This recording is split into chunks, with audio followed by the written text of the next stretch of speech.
그 지난 시간에 어떤 말씀들이 있었는지 한번 나눠볼 수 있을까요? 되게 그러니까 항상 이때까지 살아오면서 가난한 자와 약한 자를 돕는 게 그게 하나님의 뜻이라고 생각을 하고 살았어요. 그건 당연한 거고 그 의협심이 하나님의 어떤 공이라고 생각을 했어요. 근데 그 부분에서 레위기를 보면서 정말 그 부분이 아니구나. 하나님의 공의는 그 가난한 자를 그렇게 가난한 자의 편에 서도 안 되고 그리고 부자인 사람들의 어떤 그런 두둔한 그런 부분을 불이라고 보시는구나 보면서 굉장히 충격적인 어떤 그런 말씀이었어요. 그래서 막 이거를 막 아이한테도 얘기하고 남편한테도 친정엄마한테도 얘기하고 동생한테도 얘기하고 이거 보라고 우리가 말씀을 모르면 그러면서 막 얘기를 했었는데 정말 그런 것 같아요. 저를 사랑하는 게 목사님 말씀했듯이 정말 나를 사랑한다라는 거는 내가 말씀을 통해서 구별하는 삶을 살아야 되는 거고 이웃 사랑하는 것조차도 이 사람이 구별되게 살 수 있도록 도와주는 게 그 말이 정말 정답인 것 같다라는 생각을 하면서 굉장히 좀 깊이 있게 생각하고 또 주변 보는 사람들에게 계속 얘기하는 좀 그런 시간이 됐던 것 같아요. 네. 저도 그 불의에 대해서 하나님 세상의 관점은 가난한 자를 특별히 보호하고 세력인 자를 경계하지만 하나님은 그것을 공이라고 말씀하시지 않는다. 네, 그것을 저도 배웠고요. 그리고 6절에 사람들을 엿보아 피를 흘리지 않는 제 사람들의 눈치를 보아 그 무리가 하는 대로에 가는 그런 행위를 하는 것을 악인이라고 말씀하시는데 하나님은 그렇게 사람들의 시선이 모두 옳다 하더라도 말씀이 아닌 것은 아니다. 예. 그리고 나를 사랑하는 거 말씀에 배웠던 거에서는 나를 사랑하는 성경 안에서 무엇이 옳고 그른지를 분별하는 거. 깨달았습니다. 네, 감사합니다. 네. 내 이웃을 누군가 같이 사랑하는 게 내 영혼을 사랑하는 것이고 내 영혼을 사랑하는 것은 하나님의 기준과 사람의 기준을 계속 구분지어서 그 분별하는 것을 계속 해나가는 것이다. 내가 그걸 해야 내 이웃에게 그것을 하도록 도와줄 수 있다. 그게 제일 큰 핵심 메시지였고요. 기억을 났던 말씀은 19편을 요즘에 계속 묵상을 하는데 6절에 또 피 흘리기를 즐기는 자에 대해서 나와 있더라고요. 지난번에 저희가 레위기 말씀을 듣는데 거짓말하는 자들을 멸망시키리시이다. 여호와께서는 피 흘리기를 즐기는 자와 속이는 자를 싫어하시나이다. 그래서 말씀 듣고 내 이웃에게 그 사람을 세워주기 위해서는 내가 내 기준, 세상의 기준이 계속 하나님 것과 분별이 되어야만 그래서 형제의 돌보를 해줄 수가 있어요. 감사합니다. 형제 눈에 있는 티를 내 돌보를 빼야 그렇게 확장이 됐네요.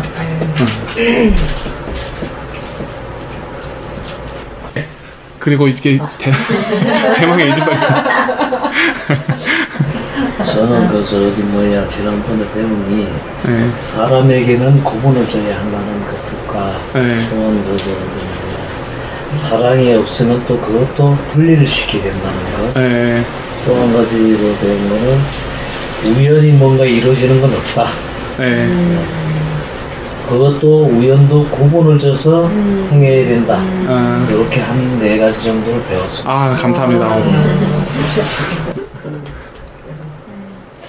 저는 그때 레위기 예를 들어주셨는데 가난한 자에 이렇게 딱 거기에 국한돼서 생각이 안 들고 좀 사람에 대해서 이게 확장이 되더라고요. 그래서 내가 생각할 때 좀 무조건적으로 이 사람 특정한 사람에 대해서 편을 들었던 경우가 있더라고요. 한쪽으로 치우쳐서 객관적으로 보지를 못하고 그게 이제 저희 목사님을 바라볼 때 말씀을 가지고 있는 사람이니까 어떤 제 마음속에 무조건 하는 행동이 옳다라는 약간 그게 있었나 봐요, 은연 중에.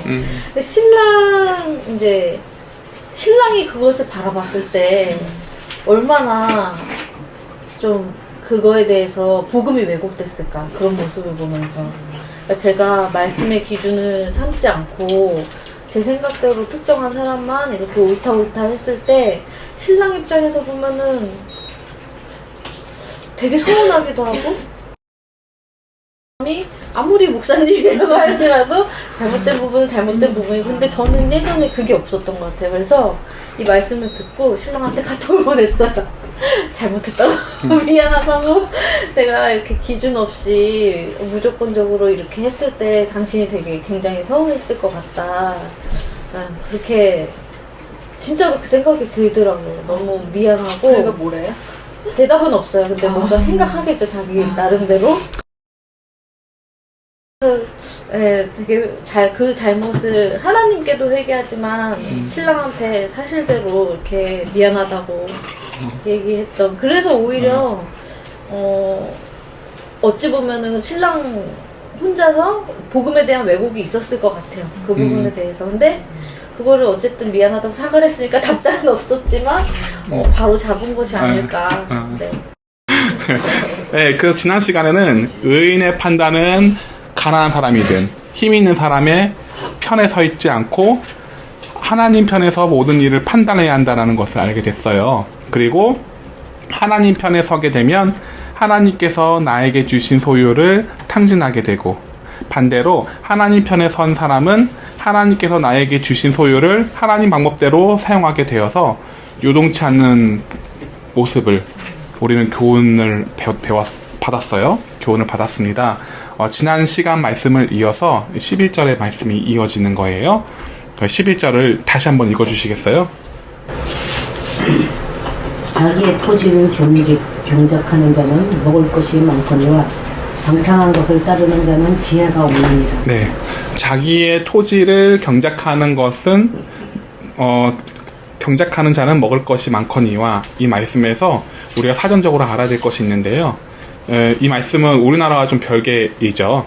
하나님께서 각 지파에게 약속된 가나안 땅을 이스라엘 백성들에게 주셨죠.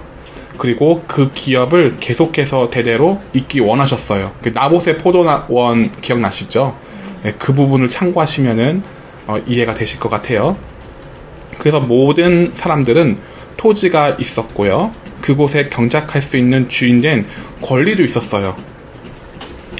이것은 마음의 땅을 기경하도록 하시기 위한 그림자예요. 예수님께서는 이렇게 말씀하셨죠. 긍휼히 여기는 자는 땅을 기업으로 받는다고 하시면서 이렇게 마음의 땅에 관하여서 계속해서 말씀을 하셨었죠. 네 가지 맛의 비유를 말씀하시면서요. 오늘날 예수님께서 마음의 땅을 기경함을 알도록 하셨고, 이 방향성이 성경의 근본이 되니까요. 우린 이 말씀을 영적인 기경으로 적용해서 받아들여도 된다는 거겠죠. 이 구절에서 알아야 두어야 될 것이 있는데요. 경작하는 자라는 말씀을 하셨어요. 이 경작하다라는 단어가요, 아바드라는 단어를 사용해요. 이 아바드라는 단어는요, 경작하다, 예속시키다, 종으로서 섬기다 라는 단어가 있어요. 따라서 아바드라는 단어의 뜻을 종합적으로 간추려 보았을 때는 하나님께서 나에게 주신 소유를 하나님 뜻대로 섬기는 것을 의미합니다. 오늘날 우리에게는 하나님께서 약속하신 토지가 없고 본질적인 토지, 내 마음을 기경해야 할 밭을 주셨으니까요. 이 마음에 힘을 쏟는 것으로 이 본문이 우리에게 적용이 되는 거죠. 제가 본 사람들 대부분은요, 땅을 가지고 있으면요, 땅에 정신을 쏟아요. 그런 모습들이 많이 보여지는데요. 일어나면 생각하는 게 땅이고, 비나 잡초가 있으면은 그것을 보지 못하게 되고요.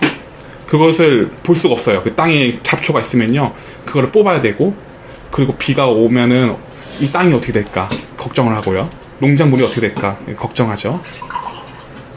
그리고 또 땅을 기경하니까 땅에서 오는 결실을 보면 또 보람을 느껴요. 뭐 채소라든가 과실이라든가 이런 걸 통해서 보람을 느끼죠. 그래서 농사를 짓는 사람들은 농사의 맛을 알게 되죠. 이러한 밭을 예수님께서는 우리의 마음으로 표현하셨어요. 이처럼 보여지지 않는 우리의 마음에 내가 신경을 쓰게 된다면 어떤 결과로 나타나게 될까요? 보여지는 땅을 기경하였을 때는 우리가 먹을 수 있는 양식이 나오게 되나, 우리 마음의 밭을 기경하였을 때에는 영의 양식이 나오게 됩니다. 영의 양식에 대해서 설명할 이야기들이 있어요. 보통 영의 양식은 목사님의 설교로 말씀을 하셔야 하고 그것이 이해가 되었을 때 영의 양식으로 받아들여요. 그런데요, 엄밀히 따지면은 목사님 설교로서 영의 양식을 먹는 게 아니에요. 말씀을 받을 수 있는 우리의 마음에 있는 거예요. 어떤 사람은 마음의 밭이 기경이 되어 있지 않아서 아무리 좋은 말씀이라 하더라도 받아들이지 못해요. 근데 어떤 사람들은 그 마음의 밭에 기경이 되어 있어서 그냥 말씀만, 성경 말씀만 그냥 읽어도 은혜가 되는 사람들도 있어요. 이러고 보건대 우리 영의 양식을 얻기 위해서는 말씀이 좋아야지. 네, 물론 맞아요. 그런데 그게 본질은 아니에요. 그거는 그거고, 그리고 내가 챙겨야 될 것은 또 준비해야 될 것은 또 준비해야 한다는 거죠. 내 마음의 밭을 기경하는 거요.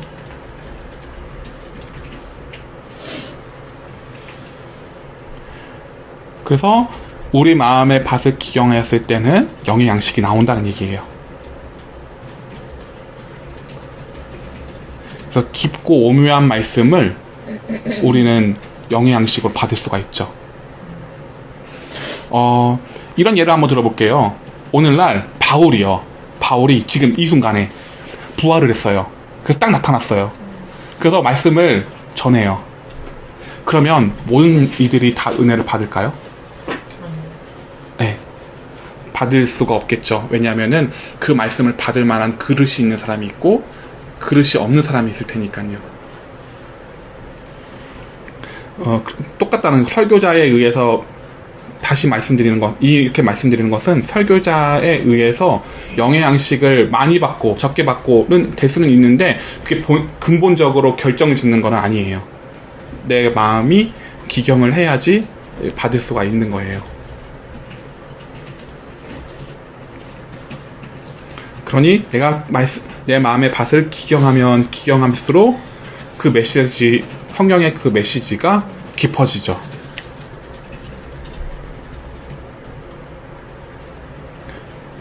예를 들어볼까요? 심령이 가난한 자는 천국에 들어가는 복이 있다라고 예수님께서 말씀하셨어요. 이 구절은 심령이 가난해 본 사람만이 아는 구절이에요. 심령이 가난해 보면 다른 것을 볼 필요가 없구나. 말씀에 의해서 살아가는 것 하나만 되는구나. 이렇게 내 마음속에서 정리가 되어져요. 이게 심령이 가난해 본 사람만이 아는 지혜죠. 그래서 심령이 가난하는 것이 어떤 것인지 경험해 보면은 예수님께서 하신 말씀을 내가 깊은 말씀을 이해해요. 체감해요. 근데 체감을 못한다는 것은 내 마음의 밭을 기경해 보지 않았기 때문이거든요. 그래서 아무리 사람에게 와닿는 단어로 이해를 돕고 표현을 한다 하더라도 머리로는 이해는 돼요. 근데 가슴으로는 이해가 되지 않는 경우들이 있어요. 이것은 내 마음을 기경하지 않았기 때문이에요. 마음을 기경 혹은 경작하는 것이 어떤 것인지 땅으로 이해를 돕을게요. 땅으로 이해를 돕겠습니다. 기경 혹 경작하는 일은 이해하기 위해서는 먼저 왜 땅을 갈아엎어야 하는가 라는 물음으로 시작이 되어져요. 그럼 경작하기 위해서 땅을 갈아엎어야 되거든요. 그러면 지섬집사님 농작물을 한번 지어보셨잖아요. 그래서 내가 좀 안다, 이제 여기에서 내가 좀 농작물을 좀 안다 라는 제가 그렇게 보여져요. 농작물을 좀 아시는데 땅을 왜 갈아엎어야 되나요? 거기는 자갈들 네. 한 열매가 맺혀지죠. 자갈이나 그런 것들이 있을 때. 있을 때는. 그리고 또 뭐가 있을까요? 왜 그렇게 해야 될까요? 일단은 그럼 필요성을 느낀다. 완전이죠. 그쵸? 그리고 이 땅은 속에 뭐가 있을 것이다. 내가 짐작이 되죠. 그죠? 그리고 이게 그냥 농사를 짓기 위해서는 당연히 기경해야지라는 생각을 가지고 계시나요? 아니면은 이 돌들이 많으니까 이 돌들을 빨리 엎어야겠다 이런 생각으로 없나요? 하죠. 그쵸? 네, 여기는 풀이 많네. 네. 어떻게 해야 되겠다. 네. 여기는 돌멩이가 있네. 네. 어떻게 해야 되겠다라는. 그렇죠. 네, 그렇죠. 그러면 내가 왜 경작을 해야 되는가를 알고 한단 말이에요. 네, 네, 그럼 우리 마음의 밭을 기경했을 때 왜 내가 밭을 기경해야 되는가를 물음을 가져야 된다는 거죠. 갖고 기경을 해야 돼요. 왜 갖지 않고 기경을 하게 되면은 어떤 것이 있냐면요. 내 속에 뭐가 있는지 알아야 돼요. 내 속에 이것을 갈아엎어야 될 이유가 있다면은 왜 갈아엎어야 되는가? 이 속에 말씀을 심을 때 불순물이 많다. 걸러내야 된다. 라는 필요성을 느껴야지 기경할 수 있어요. 그쵸? 그러면 내 속을 기경했을 때 불순물들이 엄청 많이 나와요. 근데 그거에 관하여서 내가 놀랄까요? 아니면 놀라지 않을까요? 예? 놀래요? 이거 불순물이 내가 생각해보지 못한 불순물들이 이러면서 놀랄까요? 아니면은 내가 인지하고 의도적으로 기경을 한 사람은 안 놀랄 것 같고요. 네. 하나님이 억지로 기경을 하면 놀랄 것 같아요. 그렇죠. 네. 근데 가장 좋은 것은 내가 알고 기경하라고 하셨으니까 기경을 하는 거예요. 그럼 내가 알고 기경을 하게 되면은 내가 어떤 불순물이 나와도 놀라지 않아요. 그리고 거기에 대해서 직면을 할까요? 아니면 피할까요? 지렁이야! 지렁이야! 도망가거나. 혹은, 사람 뼈가 있네? 그래서 피하고. 이렇게 그 불순물들이 나왔을 때 피할까요? 아니면은 그걸 직면하고 다 골라낼까요? 직면하고 골라내죠. 맞아요. 그러면 우리가 직면하고 골라내는 사람이 있고 골라내지 않고 그냥 피하는 사람이 있을 것 같아요. 그러면 이것이 왜 내가 기경해야 되는가 모르고 그냥 넘어가는 사람들은 말씀이 나의 밭을 기경하게 되면은 깜짝 놀랄 것 같아요. 내가 이렇게 불순물이 많았나 하고 깜짝 놀랄 것 같아요. 그리고 그냥 덮을 것 같아요. 그러나 내가 불순물이 많다라고 인정하고 인지하고 있는 사람들은 그것에 대해서 과감하게 이렇게 구분 지을 것 같아요. 그쵸? 그래서 불순물을 보았을 때 덤덤하게 직면하게 될 수가 있겠죠. 왜냐하면 내 안에 불순물이 어느 정도 많이 있을 것이란 것을 확신을 가지고 있기 때문이죠. 하루빨리 내 마음에 불순물이 뒤집어서 엎어서 빨리 정리하길 원하겠죠. 농사하는 사람들은요. 이와 같이 마음으로 내 마음의 밭을 갈아엎는다면 주저없이 뿌리 뽑아 말씀이 잘 자라도록 최고의 환경을 만들기 위해 애를 쓸 것 같아요. 그리 된다면 당연히 좋은 밭이 되어 말씀이 의도한 결실이 내 안에 나오겠죠. 반대로 방탕한 것을 따르는 경우들이 있어요. 방탕하다라는 단어는요. 레크라는 히브리어 단어인데요. 비어있다라는 뜻이에요. 공허한 것을 향해서 따라가는 사람을 얘기해요.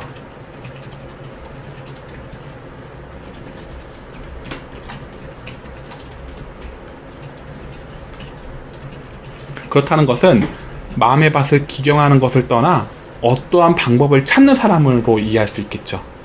기경하는 것이 징그럽고 개미들이 많이 나오고 동물들 썩은 게 많이 나오고 혹은 지렁이 벌레들이 많이 나와서 보기 싫으니까 그거를 피해서 이거를 덮어두고 내가 다른 결실을 찾아서 다른 방법이 있을 거야. 결실을 맺기에 다른 방법이 있을 거야 하며 찾아가는 사람들을 말해요. 있겠죠. 말씀이 내 안을 휘짓고 파고 기경해서 엎었을 때 이 더러운 것들을 봤을 때 피하는 사람이 분명히 있을 테니까요. 그거를 그냥 부정한 사람들이 있을 테니까요. 그러면은 그런 사람들은 허탄한 것을 향해서 공허한 것을 향해서 따라가요. 네, 그 부분은 좀 설명드릴게요.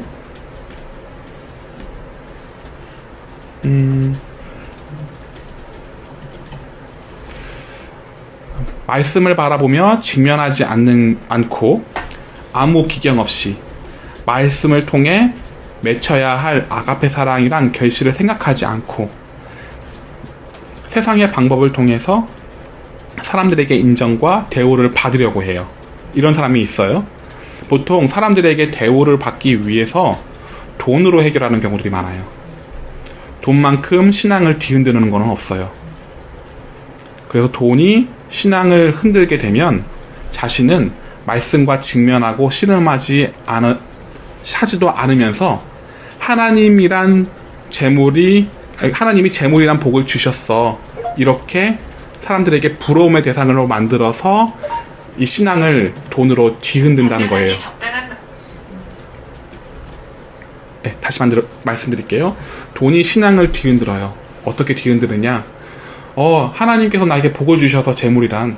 그러니까 나는 볼 필요 없어. 이 결과물이 이렇잖아. 결과물이 재물이 많아졌잖아. 그러니까 하나님이 내 신앙을 이 재물을 보면은 알 수가 있어. 나는 점검 안 해도 돼. 이렇게 말을 하더라는 거죠. 그러면 사람들이 거기에 혹해서 신앙이 그 사람들도 뒤흔들리는 거죠. 그래서 그래서 복 있는 사람은 재물을 많이 갖게 되는 거구나 하고 인식하게 되더라는 거죠. 그런데 이런 사람들은 그 외식인 거죠. 그런 사람들은 이제 외식인 거죠. 그래서 자기 안에 말씀이 채워지지 않았는데 어떻게 자연스럽게 나올 수가 있겠어요? 어떤 하나님에 대한 경외하는 신앙이라든가 그리고 그 마음이라든가 그게 어떻게 자연스럽게 나올 수가 있겠어요? 그러니까 격식을 차려야 돼요. 네. 격식을 차려서 딱 격식을 맞춰서 이렇게 해야 되고 저렇게 해야 되는 거예요. 안 하면 큰일 나요. 왜냐하면 그게 없으면은 나는 큰일 난다고 생각을 하니까. 없으니까요. 내 안에 깊은 하나님과의 같은 교제가 없으니까 격식을 챙기는 거예요.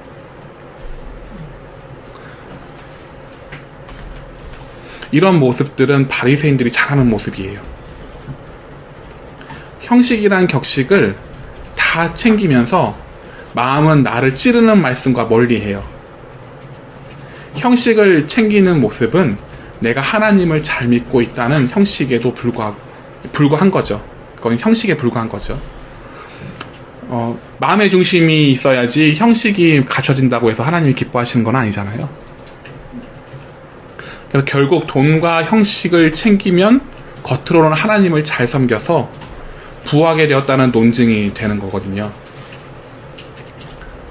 이 사람이 성도의 교제를 함께 나누면은 근데 또 금방 들통나요. 그 사람이 성도와의 진짜백의 성도를 만났어요. 그 사람과 대화를 하면은 금방 들통나요.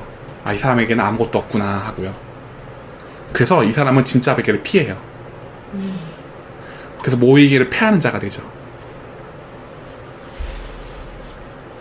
이처럼 주님과 깊은 동행을 누리지 못했으면서 이것을 어떻게 해서든 주님을 잘 섬기는 반열에 오르고자 공허한 것을 따라 좀 추종하는 사람들이 있어요. 이게 방탕한 것을 따르는 자예요. 이런 자에 대한 평가는 하나님을 경외하는 신앙이 부족한 사람입니다. 여기에 없다라는 단어는 하세르라는 단어로 모자라다, 부족하다, 실패케 하다 라는 뜻을 가지고 있거든요.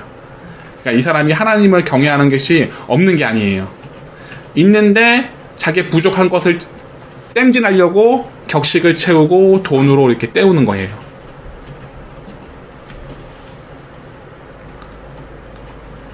여기에 속은 사람들은 주눅들죠.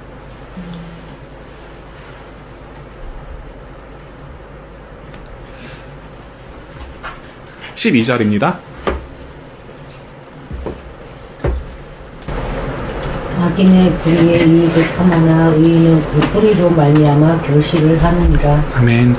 악인은 불의를 탐해요. 이 불의를 탐하다라는 의미가 재미있어요.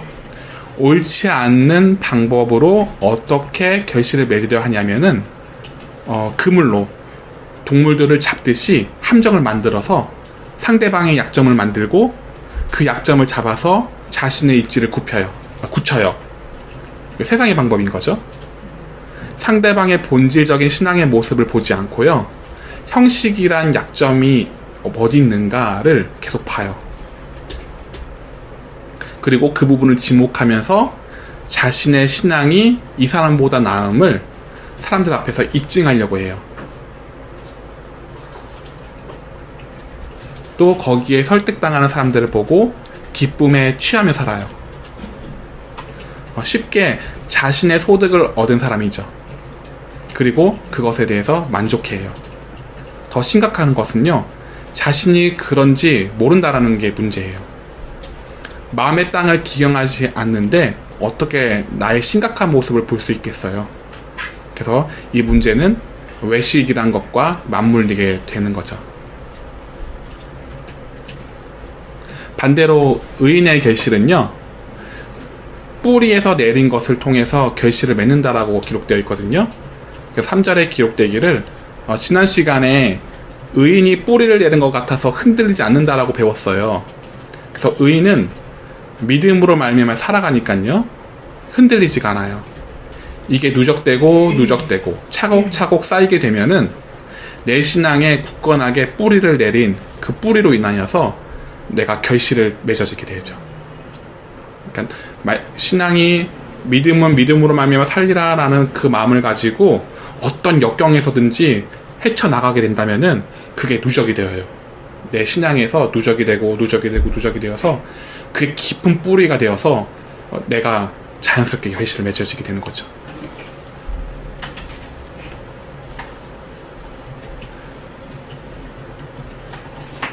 그러니까 기경을 하느냐, 기경을 하지 않느냐에 대한 차이는 점점 어마무시하게 차이가 나지죠. 그래서 기경을 하게 되면은 자연스럽게 의인의 반열을 오르게 될 수 있고 진짜 배기의 신앙이 될 수 있는 거고요. 기경하지 않고 그것을 외면하게 됐을 때, 나의 악한 모습을 외면하게 됐을 때에는 계속 그걸 감추려고 외식이라는 것 방법을 동원하여서 이 오늘 본문과 같이 악인의 반열에 오르게 되는 거죠.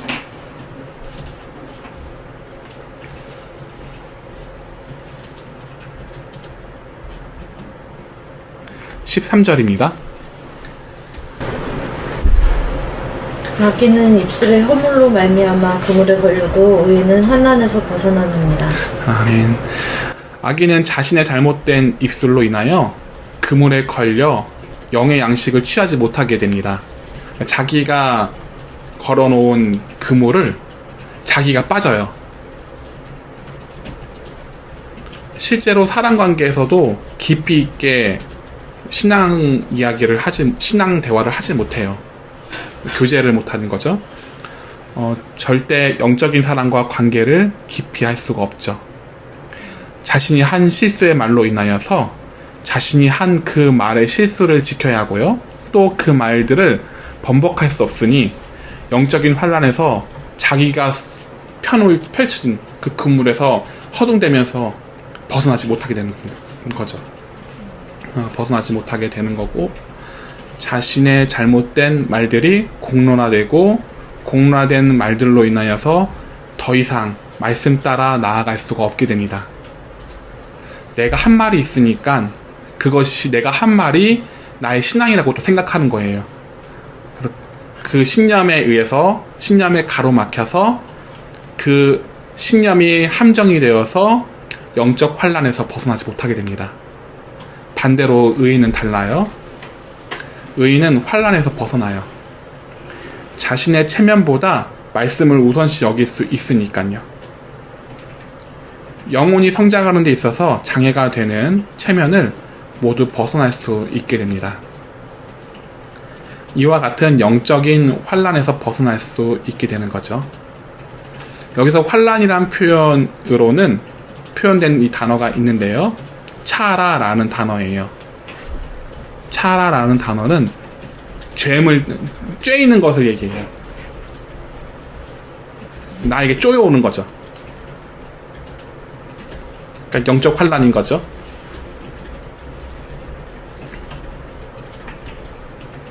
나를 쬐어오는 모든 것들을 이야기하는데요.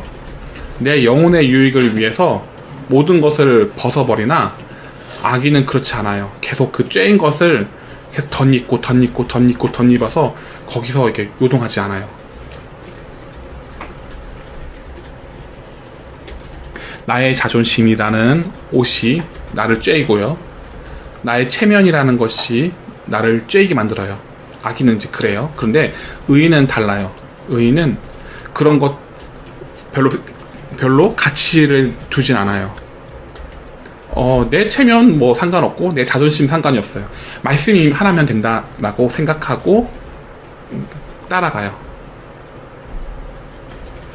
그러니 말씀 앞에서는 부끄러움을 못 느끼는 사람이죠.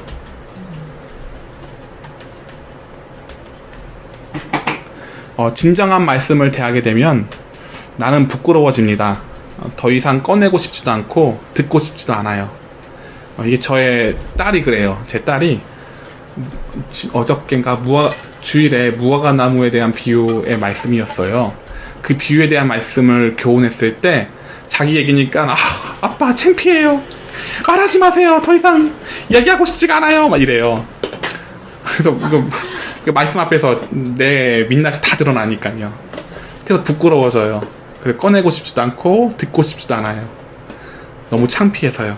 그런데요, 의인은 이러한 창피를 무릅쓰고 이 일에 대해서 피하려고 하지 않아요. 직면하려고 하죠. 이 체면이 나의 영적 양식을 취하는 것보다 가치가 없기 때문이에요. 영적 양식의 가치를 크게 느낄수록 말씀이 나의 죄를 들출 때 그 들추는 일들이 문제로 생각하지 않아요. 왜냐면 그것보다 더 만나고 더 값진 영양식을 먹을 수 있으니까요.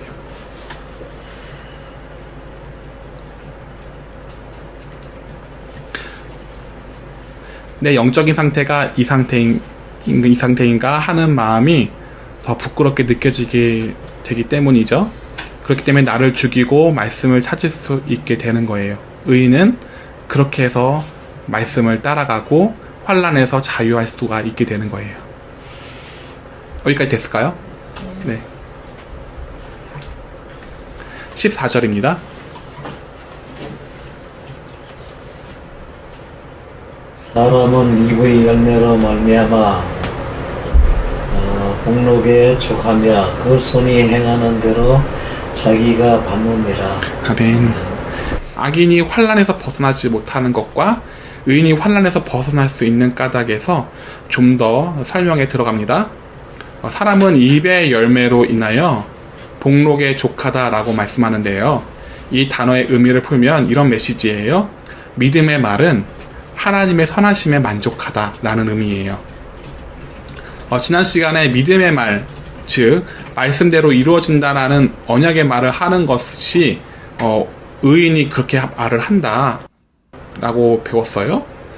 말씀대로 이루어진다는 말을 위로의 말로 혹은 해결의 방안으로 말하게 될 때에는 그 사람이 과거에서부터 차근차근히 나의 인생이 말씀대로 이루어지는 것을 경험하였을 때 믿음의 말이 나오게 됩니다. 그러니 사람으로부터 나오는 입의 열매가 될 수 있는 것이죠. 믿음의 말은 하나님의 선하심에 만족이 되어져요. 그러니 믿음의 사람은 믿음의 말로 하나님의 선하심을 나타나게 됩니다. 반대로 그 손이 행하는 대로 자기가 받아요. 이런 구절이 이역하면 이래요. 누구든지 보수를 받고자 행하는 일들은 책임이 개인에게로 가게 됩니다. 믿음의 말을 하지 않고 행동으로 갖게 됐을 때예요. 믿음의 말은 책임은 하나님께로 가게 되고요. 내가 내 의로 도와주게 되면, 행동으로 도와주게 되면요, 잘 되면 본전이고 못 되면 내 책임으로 가게 됩니다. 그게 14절의 말씀입니다.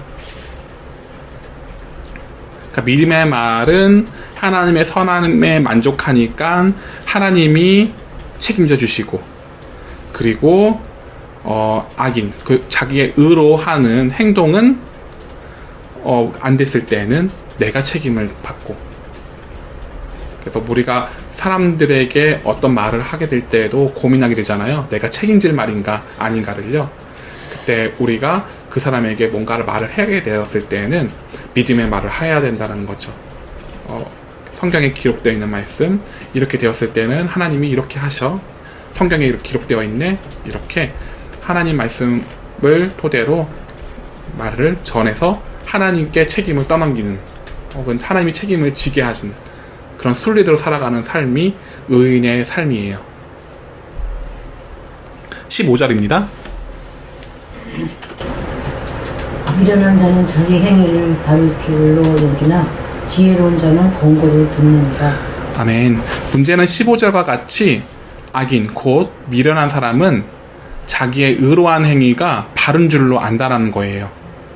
그래서 무모한 행위들을 반복합니다.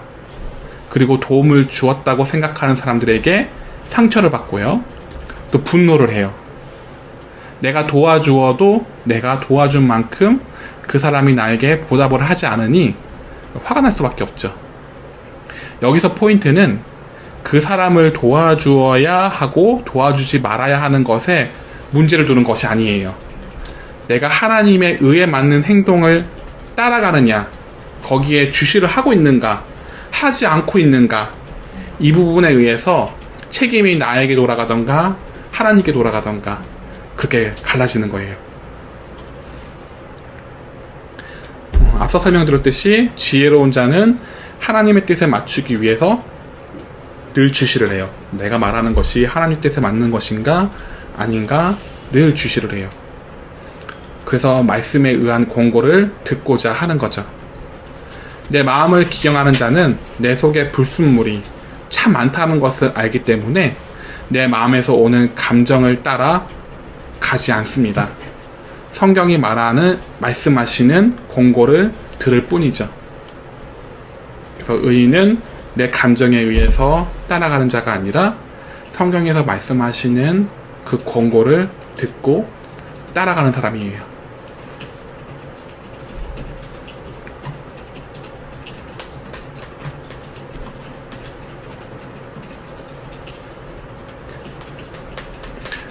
그럼 15절까지 진도가 잘 따라오셨나요? 네. 16절입니다. 미련한 자는 당장 분노를 나타내거니와 슬기로운 자는 수욕을 참느니라. 아멘. 그럼에도 불구하고 말씀은 모든 사람에게 말씀대로 가야 함을 일깨워줍니다. 이때 미련한 자는 당장 분노를 나타내요. 반대로 슬기로운 자는 말씀이 당장 나에게 수치를 드러내는 일이라 한들 그 말씀에 나를 덮어요. 말씀에 나를 숨어요. 여기 참다라는 단어는 카사라는 단어로 사용되는데요. 이 단어는 오목한 부분들을 꽉 채우다라는 의미로 사용되어요. 즉 나에게 수치를 준 말씀을 보고 나의 부족함을 깨달아 그 수치, 그 부족한 모습을 바라보면서 말씀으로 채우는 거예요. 그러니까 기경을 하는 사람은 이렇게 할 수 있죠. 나의 불순물을 내가 아니까. 그러니까 이게 내 마음의 밭이 이게 부족하구나. 이러면은 비료를 넣어야지. 말씀이란 비료를 넣어야지. 이빨이 넣어야겠다. 이거 여기 사막 같다. 이거 되게 내가 생각했을 때 겉에는 좀 잔디밭이었는데 까보면 까볼수록 사막이다. 큰일 났다.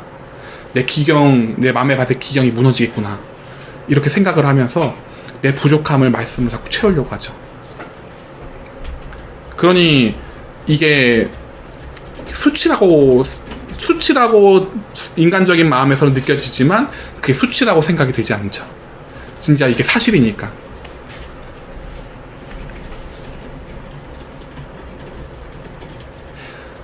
그래서 우리는 보통 말씀이 나의 자존심과 체면에 큰 기스를 내면은 분노를 하게 되죠. 반대로 슬기로운 사람은 말씀이 나의 체면에 기스를 입으면 말씀과 씨름하는 것이 무의미하다고 생각해요. 내가 말씀과 대들어도 말씀이 나를 이기니까요. 그러니까 대드는 것이 아니라 내가 그곳에 굴복하는 거예요. 그래서 그 말씀이란 줄을 잘 타야지 거기에 생각을 하지 내가 씨름하진 않죠. 야곱이 말씀과 씨름했었죠.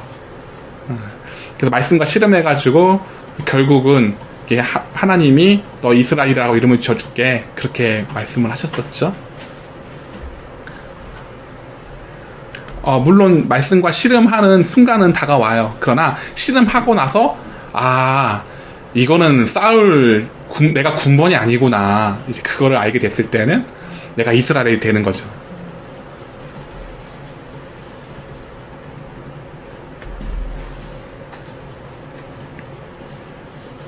그래서 주의 말씀은 완전합니다.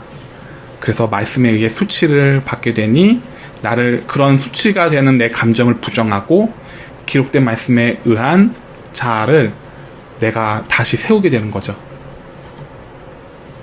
이런 고백이 자연스럽게 나와요.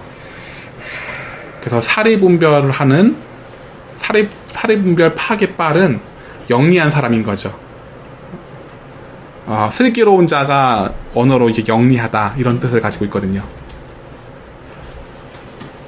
말씀과 더 싸우면 싸울수록 하나님은 깨닫게 하시려고 더더욱 나를 죄의 말씀을 들추시고 또 들추시고 또 들추셔요. 그래서 누가 이기나 해보자 하고요. 그래서 깨닫게 되죠. 그래서 말씀은 완전합니다. 내가 잘못된 거죠. 라며 나의 부족한 부분을 말씀으로 자꾸 메꾸려고 하는 그런 사람이 영리한 사람입니다.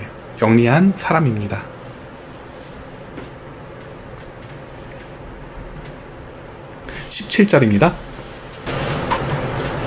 진리를 말하는 자는 의를 나타내어도 거짓 증인은 속이는 말을 하느니라. 아멘.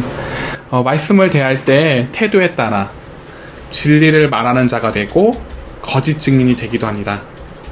말씀에 대해 태세 전환이 빠른 자는 가슴으로 받아들여 진리는 나의 편이 되도록 진리를 말하게 되어요. 그러니까 내가 진리의 편에 서려면은 내가 진리의 대변인이 되어야 되는 거죠. 반대로 거짓 증인이 되는 사람은 말씀과 내가 계속해서 싸우니까 그걸 어떻게 할 수가 없어요. 이걸 어떻게 잠재워서 이성적으로 잘 얘기할 수가 없는 거예요. 그러니까 혼돈스럽게 말을 하게 되죠. 앞뒤 도서가 맞지 않고 이랬다 저랬다 정신없이 말하는 모습을 볼 수가 있습니다. 이러한 예죠. 말씀대로 살아가야 한다 말씀이 말하면 미련한 사람은 그 말씀과 또 싸워요. 어떻게 말씀대로 살아갈 수 있냐고요. 숨막혀서 어떻게 살아가냐고요. 말씀 속의 분쟁을 계속해요. 이때 말씀과 미련한 자의 자아와 계속해서 싸움이 일어나게 되죠. 그러니 이때 미련한 사람은 말씀을 고수하고 싶다가 다시 자신의 자아의 말을 왔다 갔다 말하게 되어 혼돈스러운 말을 하게 되죠. 그러니 거짓 증인으로 속이는 자로 있게 되는 거예요. 이렇게 나의 영적 상태가 만들어질 수가 있게 되는 거예요. 이러한 과정을 통해서요. 내 마음을 기경하지 않는다면 이러한 일들이 발생하게 됩니다. 어떻게 하시겠습니까? 악인의 행동과 의인의 행동을 대조해 봤어요. 비교해 봤는데 어떤 자가 되고 싶으세요? 내 마음에 불순물이 많다고 인정하고 기경하는 길로 가시겠습니까? 아니면 기경하여 나의 현 주소의 상태가 부끄럽고 수치스러워 외식하는 방법으로 가시겠습니까? 네, 그렇습니다. 우리가 하는 말씀의 연구는 머리를 구린다고 해서 알아지는 게 아니에요. 그래서 나이가 많은 분들도 충분히 할 수 있어요. 뭐가 문제냐면요, 내 마음의 기경이 문제예요. 내 마음의 기경을 하느냐 안 하느냐. 나는 스스로 완전합니다 라는 마음으로 고수하고 있다면은 그러면 나는 그 말씀을 알 수가 없어요. 반대로 내가 말씀대로 까보니까 불순물이 굉장히 많네요. 이거 어떻게 해야 되죠, 하나님? 이거 말씀으로 내가 채워야 될 것 같아요. 이렇게 허덕허덕거리면서 자꾸 내 마음에 딴 힘을 말씀으로 채우려고 하는 자들은 또 아무리 연령이 있다 하더라도 이 말씀을 깊이 알아가시게 되죠. 그러니 잠언 말씀처럼 말씀이 깊이를 캐내어 나의 보화를 삼으시는 여러분이 되시길 소망합니다.